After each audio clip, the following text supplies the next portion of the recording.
ظفر بھائی نے اسلام آباد سے سوال کیا ہے کہ امام صاحب اگر تراویحیں پڑھا رہے ہوں تو پیچھے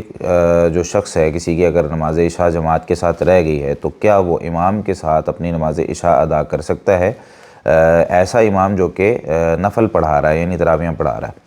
تو اس میں درست بات یہی ہے کہ امام صاحب اگر نفل پڑھا رہے ہیں تو پیچھے فرض نماز اگر رہ گئی تھی جماعت کے ساتھ تو اس کو جماعت کے ساتھ ادا کر لیا جائے۔ اس کی دلیل کیا ہے؟ مختلف کتابوں میں حدیث موجود ہے۔ صحیح بخاری میں 5555 ہے اور صحیح مسلم میں 465 نمبر ہے۔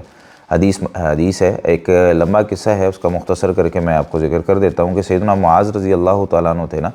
تو نبی کریم صلی اللہ علیہ وسلم کے ساتھ عشاء کی نماز پڑھتے تھے اور پھر اپنی قوم کو جا کر عشاء کی نماز پڑھاتے تھے۔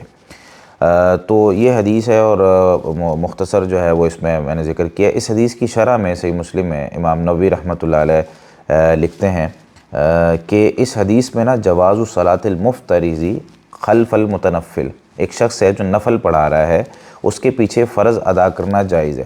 کیونکہ معاذ رضی اللہ تعالیٰ عنہ کان یصلی الفریضہ مع رسول اللہ صلی اللہ علیہ وسلم،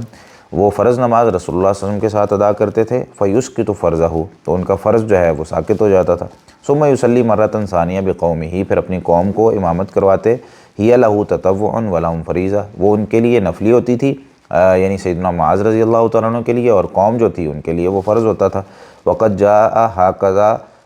مصرحا بہ فی غیر مسلم، اور کہتے ہیں کہ صحیح مسلم کے علاوہ دوسری حدیثوں میں جو ہے وہ تصریح کے ساتھ بھی یہ بات موجود ہے۔ تو اس امام نووی رحمۃ اللہ علیہ کی جو اس حدیث کی شرح ہے اور تفصیل ہے اس سے بھی یہ پتہ چلا کہ اگر کوئی شخص امامت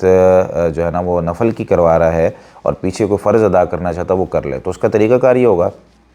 کہ امام صاحب کیونکہ دو نفل پڑھا رہے ہوتے ہیں تو ہم آ کے پیچھے جو ہے وہ عشاء کی نماز کی نیت کریں اور نیت کر کے جو ہے وہ ہم ان کے ساتھ کھڑے ہو جائیں۔ امام صاحب جب 2 رکعتوں سے سلام پھیر دیں تو ہم جو ہے وہ اپنی 2 رکعتیں کھڑے ہو کر ادا کر لیں تو ہماری عشاء کی نماز ادا ہو جائے گی، اور اس کے بعد پھر ہم جو ہے وہ آگے تراویحوں میں ان کے ساتھ جو ہے وہ مل جائیں۔ جزاکم اللہ خیر۔